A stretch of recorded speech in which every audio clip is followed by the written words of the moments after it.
Hello everyone, welcome back. आज के इस वीडियो में हम द लॉस्ट चाइल्ड के क्वेश्चन आंसर्स डिस्कस करने वाले हैं।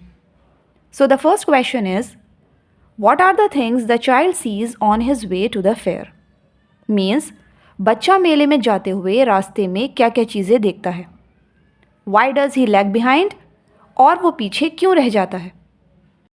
The answer is, on his way to the fair the child sees toys, sweets, balloons of different colors, garland of gulmohar, a swing and a snake charmer playing a flute. मेले में जाते हुए बच्चा रास्ते में खिलौने, मिठाइयाँ, रंग बिरंगे बलून्स, फूलों की माला, झूला और सपेरे को देखता है जो बीन बजा रहा था। He gets attracted towards all those things, so he lags behind. वो इन सब चीज़ों को देखकर आकर्षित हो गया था, इसलिए वह पीछे ही रह गया। चलिए next question. In the fair he wants many things, what are they. बच्चे को मेले में बहुत सी चीज़ें चाहिए थी, वो कौन कौन सी हैं ये आपको बताना है। फिर Y does he move on without waiting for an answer. बिना जवाब सुने वो आगे क्यों बढ़ जाता है। The answer is, in the fair the child wants many things. He wants toys, sweets like barfi, colorful balloons, garland of gulmohar, ride on the swing and wants to listen to the snake charmer's flute. Means मेले में बच्चा बहुत सी चीज़ें लेना चाहता था।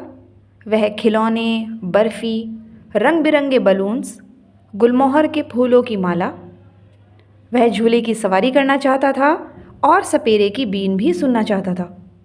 However, he moves on without waiting for an answer because he knows that his parents will not buy those things for him. लेकिन वह बिना जवाब सुने इसलिए आगे बढ़ जाता है क्योंकि उसको पता था कि उसके पेरेंट्स उसे ये चीज़ें नहीं दिलवाएंगे। Next question is, when does he realize that he has lost his way? How have his anxiety and insecurity been described? Question है कि बच्चे को कब रियलाइज़ हुआ कि वो रास्ता भूल गया है या वो खो गया है, और उसकी चिंता और इनसिक्योरिटी कि वो सेफ नहीं है इसे चैप्टर में कैसे दिखाया गया है। The answer is, the child sees a roundabout in the fair and gets attracted to it. बच्चे ने मेले में एक झूला देखा और उसकी तरफ अट्रैक्ट हो गया। He wants to have a ride on it, वह उस पर झूलना चाहता था। He asks his parents for permission to enjoy it. वह उसको enjoy करने के लिए अपने पेरेंट्स से परमिशन मांगता है। Having no response on the part of his parents, he realizes that he has lost his way. जब उसके पेरेंट्स का कोई जवाब नहीं आया तो उसे रियलाइज़ हुआ कि वो रास्ता भूल गया है।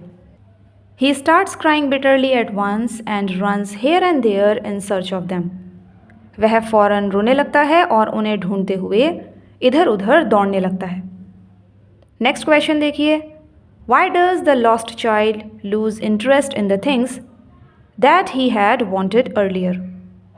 बच्चे का इंटरेस्ट उन चीज़ों से ख़त्म क्यों हो जाता है जो चीज़ें उसे पहले चाहिए थी। The child loses interest in the things he had wanted earlier because he got lost in the fair. बच्चे का इंटरेस्ट उन चीज़ों से इसलिए ख़त्म हो गया था जो उसे पहले चाहिए थी क्योंकि वह खो गया था। He is panic stricken for being lost. Now he first wants his parents. He is afraid and feels unsafe. खो जाने के कारण वह घबरा गया और अब उसे पहले अपने पेरेंट्स चाहिए थे। वह डर गया था और अनसेफ फील कर रहा था। Next question is, what do you think happens in the end? Does the child find his parents? यहाँ हमसे पूछा गया है कि आप बताइए एंड में क्या हुआ, क्या बच्चे को उसके पेरेंट्स मिले। The answer is, yes, I feel that the child finds his parents at last. The kind-hearted person must have tried his best to find his parents.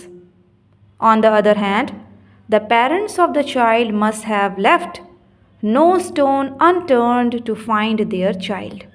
The answer is yes. मुझे लगता है कि and में बच्चे के parents उसे मिल गए होंगे। वो जो आदमी था जिसने बच्चे को गोद में उठाया था वो बहुत काइंड था और उसने बच्चे के पेरेंट्स को ढूंढने की काफ़ी कोशिश की होगी। और पेरेंट्स भी तो बच्चे को ढूंढ रहे थे, तो वो भी उसे ढूंढने में कोई कसर नहीं छोड़ेंगे।